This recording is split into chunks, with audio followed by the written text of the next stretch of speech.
At eto maganda dyan, Habiba. Suportado ng Malacanang ang Freedom of Information Bill.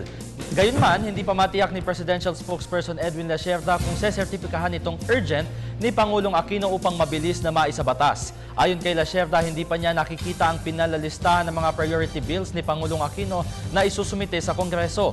Lusot na ang FOI bill sa committee level at nakatakda na itong talakayin sa plenaryo.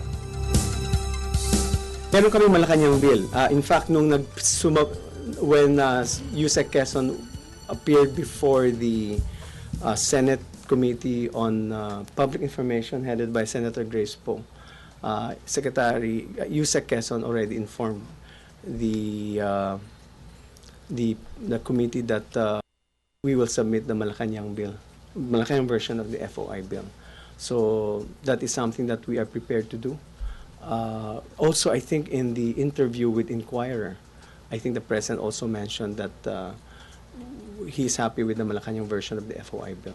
As to, there are concerns also on the House and on the House, so that's something that we have to, the concerns must be addressed also by the House legislators.